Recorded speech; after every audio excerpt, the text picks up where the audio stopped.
Bienvenidos y bienvenidas todas y todos a este nuevo contacto internacional en el marco de la consulta por la calidad educativa. En esta oportunidad conversaremos desde Colombia con Jorge Gantiva Silva. Jorge es filósofo egresado de la Universidad Nacional de Colombia, profesor titular de la Universidad del Tolima en Ibagué, Colombia. Se ha desempeñado como cooperante internacional del Centro Internacional Miranda en distintas oportunidades. Es cofundador del movimiento pedagógico asociado a la Federación Colombiana de Educadores, FECODE, que tuvo su momento estelar en la década de los 90, del cual fue director del Centro de Estudios de Investigaciones Docentes entre el año 2000 y el 2005. Bienvenido, Jorge, a este contacto internacional. Muy buenos días, querido compañero Luis, y muy grato compartir con usted esta entrevista. Jorge, te has dedicado en los últimos tiempos a estudiar filosofía política, el tema de la refundación o la redefinición del Estado. ¿Qué tareas tiene el Estado pendiente hoy para poder abordar la transformación del sistema educativo? Hoy hay una discusión de fondo y es acerca de la discusión y el replanteo en torno al lugar que ocupa las comunidades, la sociedad civil, los sujetos sociales, la subjetividad, siempre opacados, siempre sobredeterminados por una obsesión del poder estatal, que entre otras cosas, por un lado el liberalismo y por el otro el socialismo realmente existente, hicieron desvanecer las dimensiones de las subjetividades y del papel de las comunidades y por lo tanto de los sujetos sociales y en concreto de los maestros, de las maestras, de las instituciones, de las escuelas, de los textos, de los saberes. Y en ese sentido me ocupo de una reflexión que en América Latina adelantamos un grupo de pensadores en torno a la idea gramsciana del Estado ampliado para reconfigurar un nuevo papel, una nueva legitimidad, también un poco lo que Boaventura de Sousa Santos denomina la reinvención de esa universidad, reconstruyendo hegemonía y legitimidad. Es decir, que para pensar la transformación de nuestros sistemas educativos tendríamos que no dejarle la tarea solo a los gobiernos, sino hacer las políticas desde los maestros. Exacto, ni solo a los gobiernos, ni solo al Estado. Tiene que ser un asunto mucho más allá de la obsesiva y sobredeterminante decisiones de la burocracia, del Estado como tal. Y tenemos el gran problema de que hoy, por otro lado, se configura el papel de la neocorporativización de las políticas públicas, que es el dominio de las instituciones financieras internacionales. Entonces tenemos por un lado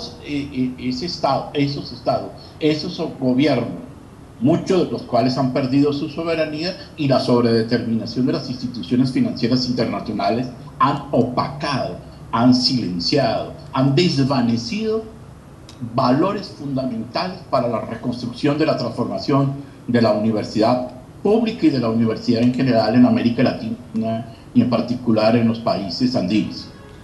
Jorge, hagamos un poco de historia, revisemos la historia del magisterio colombiano, de la cual tú no solo fuiste testigo, sino protagonista activo. En la década de los 80 el movimiento magisterial colombiano se avivó, recogió las banderas caídas y tomó un nuevo protagonismo. Comenzaron a publicarse nuevas ediciones de la revista Cultura y Educación. FECODE pasó a ser no solo un instrumento sindical, sino un instrumento que pensó a la labor magisterial. El propio surgimiento del Centro de Investigaciones Educativas que tú dirigiste es un hito importante. Si quisiéramos hacer un balance de ese periodo de oro del magisterio colombiano, ¿cuáles serían los grandes alcances obtenidos en esa etapa?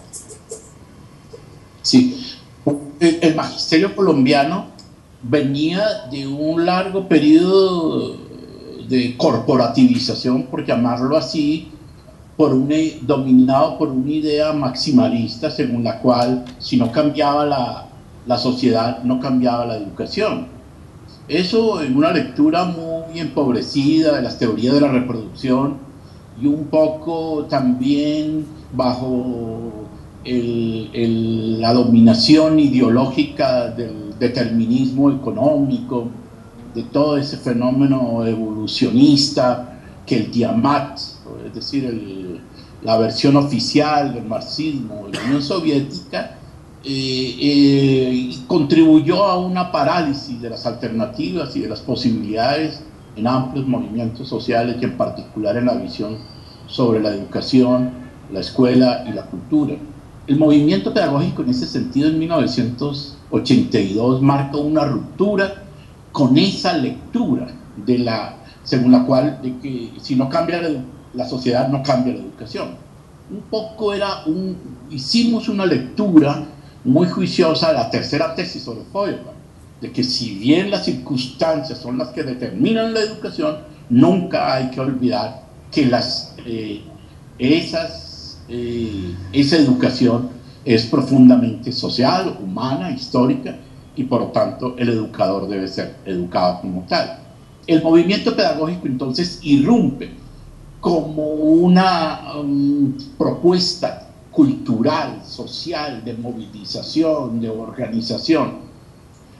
Y quizá lo más precioso es la recuperación de la condición de los maestros y de las maestras como sujetos de saber, en una triple dimensión, como trabajadores, como ciudadanos y como intelectuales. En ese sentido, hubo aporte significativo de varias corrientes, de varias perspectivas, de varias experiencias.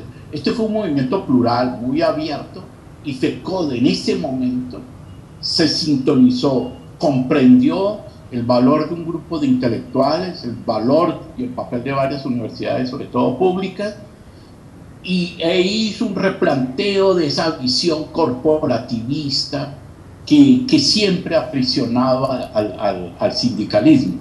Y dijimos que a la escuela de la lucha había que unir la escuela del saber. Y por eso hubo un gran movimiento social, cultural por todo el país, muy precioso, que contó con la participación de maestros y maestras de base, con intelectuales, profesionales, investigadores, instituciones. Y esa época de oro produjo un capital cultural, por llamarlo así en términos de Bourdieu, de gran producción teórica, gran producción de pensamiento, de revistas, pero debo decir de manera muy clara y nítida que eso también contó sobre la base, contó con una decisión, con una voluntad política, o dicho de otra manera, el movimiento pedagógico fue posible gracias a un replanteo de la política, y su opacamiento, su desvanecimiento posterior responde también a la neocorporativización del sindicato y a la pérdida de la estrategia, digamos, pedagógica, cultural y sindical que después acusó la dirección y el movimiento sindical magisterial en Colombia. Sin embargo, el impacto del movimiento pedagógico en el propio proceso constituyente y la constitución colombiana fue muy importante. ¿Cuáles fueron las mayores conquistas magisteriales en esa constitución de los años 90? Bueno, entre otras logros y conquistas, la elaboración de la Ley General 115, Ley General de la Educación, en 1994, producto de esa articulación entre movimiento social y saber, entre producción teórica, cultural, investigativa, con el movimiento social. Esa ley, con todas las limitaciones, logró un importante avance en el sentido de la autonomía escolar, la consecución, la definición de unos objetivos y criterios de la educación, y consagró derechos fundamentales para los educadores y las educadoras. Solo que aún no se había secado la tinta y ya el modelo neoliberal, la apertura educativa, el impacto de las IFI, de las instituciones financieras internacionales, permítame la expresión, perforaba, deshuesaba el logro y el avance de la ley 115. Y en ese sentido necesitamos hacer esa lectura, digamos, histórica y política de los avances, de los choques, de las contradicciones, de esa dialéctica del movimiento educativo, pedagógico nacional. Por el otro, los logros y avances en los terrenos social, laboral, prestacional de los maestros, también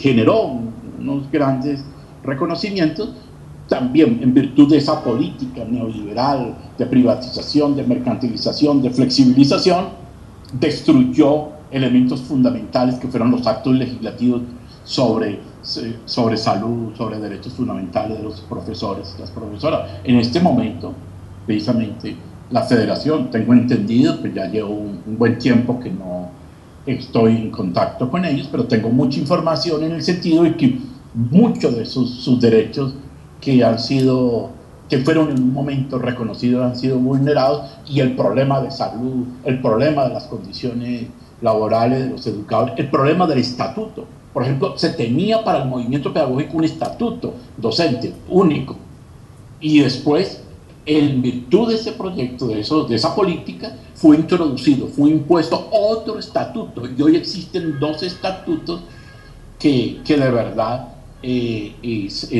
genera una profunda tensión, y en particular el último es que despedagogiza, por llamarlo así, es decir, le quita al maestro la posibilidad de constituirse en sujeto de saber, y cualquiera de cualquier profesión puede ser entonces en ese sentido docente, y en ese sentido ser maestro hoy es ser docente, cumplir la ofición y el oficio instruccional de una determinada profesión. A pesar de ese ciclo de conquistas de los 80, de la expresión en la Constitución de los 90, se inicia, como tú lo señalabas, la ofensiva neoliberal en los 90 y el año 2000. Los últimos 10 años Colombia ha vivido un proceso de contrarreformas educativas que han llevado incluso no solo a los maestros, sino a los jóvenes a las calles a protestar por estas contrarreformas. ¿Tú podrías sintetizarnos cuáles son los rasgos de estas contrarreformas educativas de los últimos años? Sí, muy importante esa pregunta, Luis. Hoy yo diría que incluso estamos en una contrarrevolución cultural. Sí, incluso los logros demoliberales, progresistas, esas promesas demoliberales no han sido cumplidas de un lado, y las pocas del Estado Social de Derecho plasmadas en la Constitución y en otras leyes han sido sistemáticamente desconocidas y negadas. En particular, digamos, un hecho regresivo es la privatización de la educación, pero aún más ese problema de la mercantilización de la educación. Entonces resulta que para el caso de las universidades tenemos no solamente la empresarización, el emprendimiento, sino tenemos el punto que los recursos de las universidades, muchos de ellos son recursos propios adquiridos sobre la base de la venta de los servicios. En Colombia más o menos hay un 40-45% de los recursos de la nación, y la mayoría son recursos propios. Entonces las universidades entran en esa la competencia a disputarse recursos y proyectos como tal. Entonces tenemos uno grave, es la destrucción del concepto de lo público, del patrimonio histórico democrático de la educación pública, y en ese sentido favorecieron a ese desvanecimiento de lo público teorías y proyectos en que atacaron, digamos, las funciones y el papel del Estado en el sentido, digo, liberal como tal, de sus responsabilidades de financiación, universalidad y gratuidad.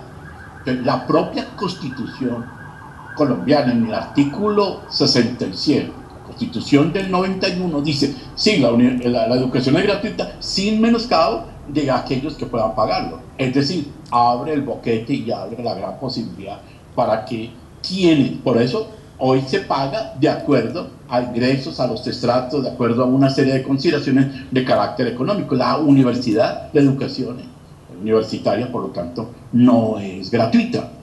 Y por eso, y junto con eso, hay otro elemento grave y regresivo, la focalización. La focalización es la atención de los pobres, de los más pobres de los pobres.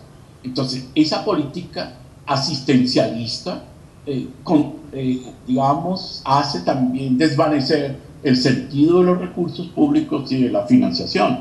Entonces, ahí viene la captación, los sistemas de focalización, al punto de que la asimetría, la desigualdad es enorme y se puede ver con todos los méritos que tiene nuestra querida madre universidad colombiana, la Universidad Nacional, la alma mater nuestra. Entonces un estudiante, mientras vale unos 11 millones, en una universidad regional no llega a ser entre 800 a 1 millón de pesos. Todas esas asimetrías se profundizan, se agudiza esa desigualdad. Entonces tenemos, en primer lugar, la destrucción de lo público, el desvanecimiento del sentido de lo que representa este valor significativo de lo público. En segundo, la pérdida de la autonomía, no solamente de las autonomías institucionales, que son fuertes, son bravas, se pierde soberanía del país, ¿sí? Es la sobredeterminación de la OMC, es la sobredeterminación de la OCDE. Ahora estamos en función de la Organización Mundial del Comercio y de las decisiones internacionales de la OCDE. Entonces, por un lado el país pierde soberanía y por el otro las instituciones escolares y las instituciones regionales se articulan, se ven obligadas a cumplir las metas establecidas por estos organismos internacionales. Entonces, en términos de autonomía hay un resquebrajamiento muy serio y muy sensible. Por el otro lado, muy lamentable, muy duro, es lo que se ha venido a llamar la despedagogización, término muy feo, pero es la pérdida del sentido formativo, creativo, y el lugar y el sentido de los maestros, de las maestras y de la pedagogía. La pedagogía se convirtió en algo decir, inoficioso, y en ese sentido cualquiera puede ser profesor, puede ser docente. Esa despedagogización significa la pérdida de las dimensiones, de las relaciones, de las significaciones. Para una sociedad con tantas precariedades, con tantas limitaciones, en medio de la violencia y de esta guerra, es un alto costo el hecho de que el Estado haya apostado a menos escuelas y a menos maestros, con menos recursos, atender más niñas y niños, más necesidades educativas, y creer que con unas nuevas técnicas o tecnologías se pueden sustituir o reemplazar la garantía del derecho fundamental a la educación. Y aquí viene un asunto terrible, cruel, y es que no está garantizado el derecho fundamental a la educación. Y en particular, se dice en general que la educación superior es un derecho, pero no es un derecho fundamental, no está regulado. Siempre la población tiene que recurrir al recurso de tutela, interponer recurso de tutela para garantizar sus derechos, pero es un derecho individual. Entonces, son diversas las regresiones, son distintas las situaciones negativas que implicó esto, la pérdida, y no es una ignorancia romántica, retórica del papel de los maestros, pero a su vez hay que denunciar que todas las políticas educativas, el informe PISA, los informes TIM, ahora la política del Consejo Nacional de Educación Superior es todos los maestros, ¿sí? Entonces, esa es una visión también de culpabilizar a los maestros de la gran crisis, y por eso definitivamente no podemos aceptar que la magnitud de esa crisis pueda ser solo un asunto de maestro, ¿sí? Al contrario, hay que denunciar que la disminución, la desvalorización, la despedagogización, el ataque a la profesión, al saber pedagógico, contribuyó precisamente a la pérdida del valor histórico de la educación universitaria. Jorge, sin embargo, en la región, en las campañas electorales, hay un distintivo común, que es que el tema de la educación y de la calidad educativa emerge como un tema de agenda política. Lo vimos en las elecciones en Chile, lo vimos en Centroamérica y en Colombia. Tres de los candidatos más importantes en las recientes elecciones, Clara López, el doctor Uribe y el doctor Santos, hablaban de la educación como parte de la agenda política. ¿Esto es para frenar las contrarreformas o para seguir en la onda de las contrarreformas en la región? Es para continuar para la contrarreforma y por el otro lado para responder a una demanda del movimiento universitario, pero por la vía de la cooptación y por la vía de lo que podríamos denominar un reformismo pasivo en el terreno de la educación superior. Y en ese sentido, la propuesta del CESU consiste básicamente en incorporar, supuestamente, las reclamaciones del movimiento universitario. Tú puedes recordar el gran movimiento del 2011, donde un gran movimiento social, universitario, estudiantil y profesoral logró tumbar un proyecto de ley, pero la contrarreforma continuó. Y lo lamentable es que fue incorporada a la agenda oficial una contrarreforma paralela, que al día de hoy, y es lamentable decirlo, el movimiento universitario, como ha tenido serios inconvenientes, no le ha podido dar una respuesta seria y coherente a esa contrarreforma del gobierno. En particular las izquierdas se mueven todavía de manera muy reactiva y contestataria, e incluso con ideas muy arcaicas e ingenuas. Por ejemplo, decir que hoy en terreno de la dirección de las instituciones es válido el cogobierno, por ejemplo, es una idea que no responde a una nueva realidad, cuando ya el movimiento universitario ha logrado que lo que necesitamos son gobiernos democráticos, autónomos, elegidos por las comunidades universitarias. Por eso hemos defendido en varias universidades el concepto de constituyente universitaria. Venezuela, Bolivia y México tienen experiencias significativas sobre constituyentes universitarias. Que necesitamos hacer una nueva valoración del papel de las comunidades universitarias para poder hacer un replanteo de las orientaciones en ese sentido de la institución universitaria.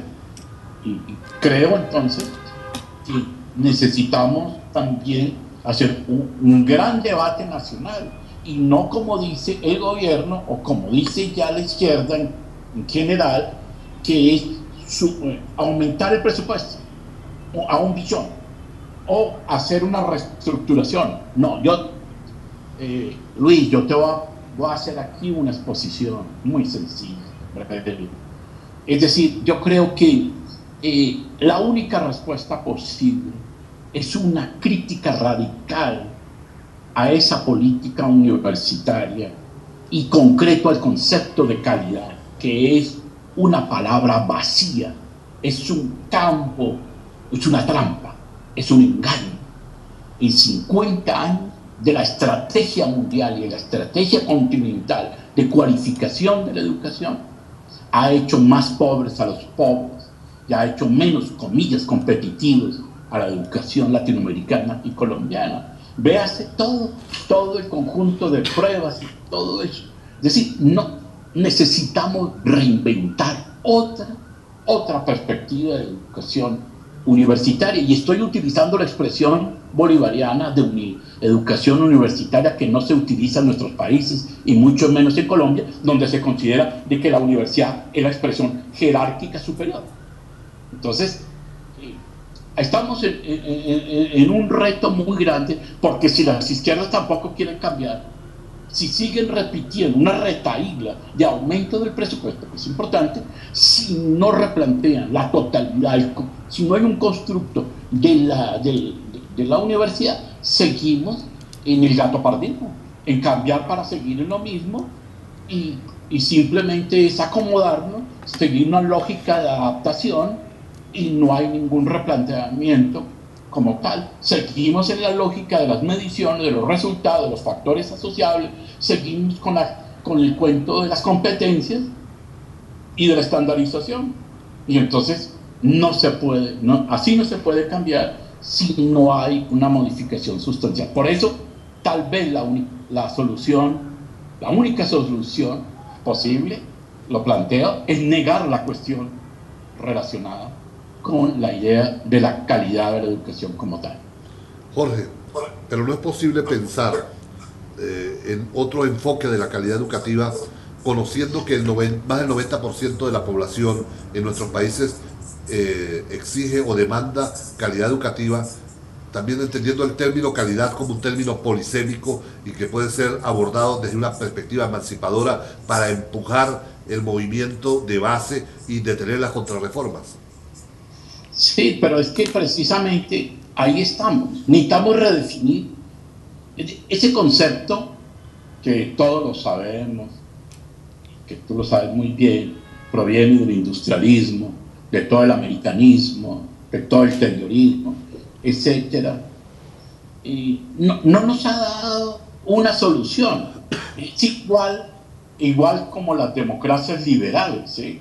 Nadie niega hoy que la democracia liberal fue un relativo avance, pero la democracia devino en demofascismo, por ejemplo, y las democracias autoritarias y las democracias vacías como la nuestra, democracia vacía, sí, no responde a la necesidad democrática de nuestros países y de nuestros pueblos. Yo diría que hay que hacer un esfuerzo por reinventar. Yo pienso que necesitamos definir qué es lo que queremos con la educación universitaria. Porque sería válido mantener la idea o el concepto de calidad si vamos a la competencia. Pero sostengo ya que en 50 años jamás Aquiles alcanzará la tortuga. Jamás. No va a ser posible. Porque se puede probar estadísticamente que salvo Brasil, que medio araña en una lógica distinta, pudiese tener unos niveles de competencia. Entonces, nuestros pueblos, nuestras universidades, nuestras instituciones, nuestros movimientos sociales tienen que reinventar una nueva idea, un nuevo proyecto de educación universitaria. Y yo creo que las palabras viejas, máxime esta, que es una palabra vacía, no nos ayuda para responder a los retos, a los desafíos del presente. Porque sigue siendo una trampa. Y nosotros, por ejemplo, si seguimos en la lógica del currículo, de la curricularización, si seguimos en el tema de la profesionalización, en los tituladeros de las universidades, ¿qué calidad? Luis, mira, el 87% del profesorado universitario es de cátedra, por flexibilización, por precarización, los salarios, mire eso, no son ciudadanos de primera categoría y siguen con el cuento. No hay sino 3 universidades que a lo sumo tienen unas revistas indexadas de primera categoría, las A1, ¿sí? La producción es precaria en todo el conjunto de América Latina. Y eso no quiero hacer una lectura pues negativa, porque Argentina tiene elementos muy avanzados, Brasil, México, Chile, sí, pero ¿en qué lógica? ¿Cierto? Entonces yo digo que, y a la luz de las consideraciones que hicimos en el movimiento pedagógico, necesitamos replantear el tema de la calidad de la educación universitaria. Y por ejemplo dijimos tres cosas. Llamemos, si usted quiere, llamar calidades, digamos, cuáles son los objetivos de la educación. Definamos un tema de proyecto histórico, de país. ¿Qué es lo que queremos? ¿Qué es lo que queremos? Yo recuerdo lo de la Revolución Mexicana, Vasconcelos, el alfabetismo, ¿cómo se resuelve? Con organización social, con alimentación y con libros, con maestros, con maestras. ¿Sí? Entonces, ¿cuál es el proyecto de país?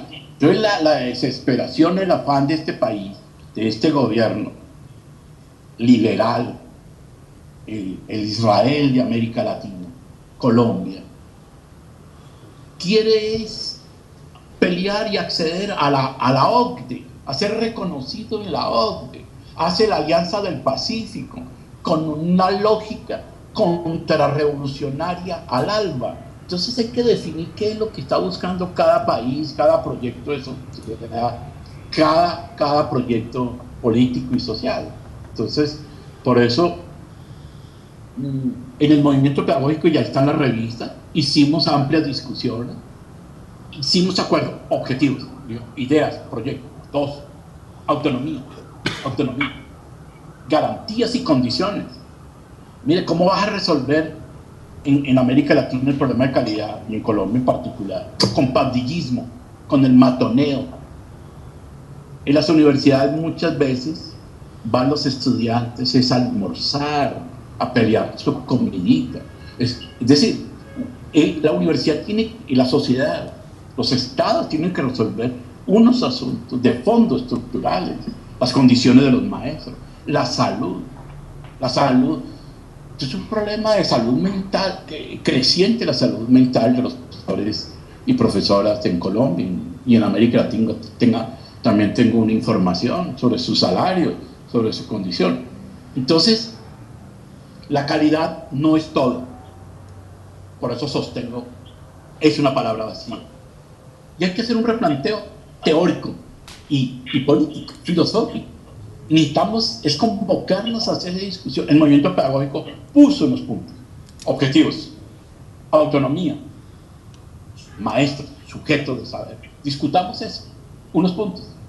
Entonces, con 87% de profesores universitarios en condiciones de precarización, ¿qué calidad? ¿Cuáles textos escolares? ¿Todavía Santillana y Magro Gil? Ahí hay un problema de fondo estructural, que por eso sostengo la paradoja de Zenón de Lea. Pero también quiero cerrar este punto con la expresión de Alí Primera. Es que aquí en Colombia también los que más saliva tienen mojan más harina. O lo que dijo Alí Primera, ¿sí? A propósito de la expresión bíblica, que es más difícil que pase un camello por el ojo de una aguja que un rico en el reino de los cielos. Y dice Alí Primera, lo que pasa es que se compraron las agujas y se compraron los camellos o los elefantes. Así pasa con la educación privada, con la educación de élite, ¿sí? Aquí el salario es una discusión de puntos salariales, donde solo el 5% de profesores está en el grupo élite. Entonces, ¿qué calidad de la educación?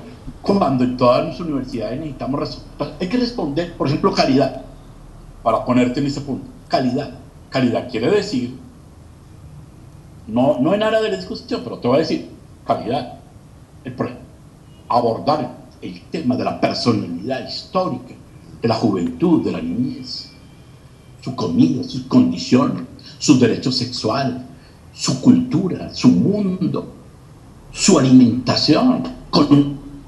Con carbohidratos no se forma nada, con azúcares. Es decir, esto es un tema que me preocupa porque estoy viviendo en una región con altos índices de pobreza, desigualdad y de violencia. La vivimos con 87% de profesores precarizados, solo ocupando los últimos lugares de lo último en las regiones apartadas de violencia, en medio de esta belleza natural. tenemos las grandes empresas transnacionales disputando los recursos, esa es la otra, las patentes intelectuales. Luis, la magnitud de esta crisis la necesita abordar el movimiento social universitario de América Latina y necesitamos convocarnos para hacer un replanteo histórico de esta situación tan grave de las universidades. Jorge, para ir terminando este primer contacto internacional, nos gustaría que le dirigieras un mensaje a los maestros, a las maestras, a los profesores, a las profesoras venezolanas que en sus centros educativos están aprovechando el debate de la calidad educativa para avanzar en ideas, propuestas respecto a la transformación de nuestros sistemas educativos. ¿Cuál es tu mensaje a ellos, Jorge? Mi mensaje es de mucha valentía, de coraje, de amor, de afecto y de solidaridad. Necesitamos volver a retomar el sentido de la pedagogía, del lugar de los maestros, el lugar de los saberes, mucho más allá de los diálogos de saberes, es la reconstrucción del mundo de la vida. Necesitamos hacer un proyecto, crear un mito, para utilizar la expresión de Sorel, o utilizar también por Gramsci, que volver a reconstruir el ideario de los maestros y de las maestras. No puede ser el de la adaptación, la corporativización y la cooptación. Necesitamos hacer un gran esfuerzo por lo que dijo Boaventura de Sousa. Hay que discutir nuevamente la legitimidad de la universidad. Hay que hacer un replanteo histórico de lo que se ha venido llamando universidad. Venezuela y Bolivia han dado unos pasos, pero de mucha discusión. Usted sigue llamando currículo a un trayecto pedagógico. ¿Cuáles son los textos? ¿El texto de Santillana o el texto de los maestros elaborados? Los lugares, la titulación, por ejemplo. Es decir, necesitamos quebrar también en el nuevo ciclo histórico de nuestra América unas nuevas ideas para asumir, digamos, ese horizonte. Por eso las ideas de Rodríguez, de Simón Rodríguez, las de Benjamin, porque Benjamin nos ayuda también a replantear, a ponerle freno de mano a la idea de que hay que seguir en el progreso, en la competencia, en la estandarización, en la homogeneización. Y esa es una locura que nos lleva a la barbarie, y nos lleva a la barbarie porque son los grandes conglomerados internacionales. Tú publicaste en Caracas el libro de la universidad secuestrada, hecha por los colegas, los camaradas norteamericanos revolucionarios, mostrando cómo se convirtió eso en Hamburger University, en Maccleston University, en Colsanitas University, todas unas universidades de garaje y de empresa, y muchas de ellas en el complejo militar, industrial militar. Entonces, necesitamos hacernos un debate en nuestros gobiernos, en nuestros pueblos, y por eso pienso, y ese es mi mensaje a los maestros y a maestras, a quienes reconozco como sujetos, como creadores, como portadores, como formadores de la personalidad histórica de los pueblos, a que convoquemos, unamos nuestras fuerzas, nuestras ideas a una renovación de lo que podríamos denominar movimiento pedagógico latinoamericano en clave emancipadora, plantearle debate a los estados progresistas, a los gobiernos democráticos, a nuestras instituciones, porque no podemos seguir firmando las metas del milenio, las metas de la OCDE y de la OMC sin beneficio de inventario. Entonces, ahí hay un tema de fondo. El magisterio ha hecho propuestas de América Latina. Nosotros hacemos propuestas. No se nos pueden acusar de no haber formulado alternativas incluso en el terreno de la ley.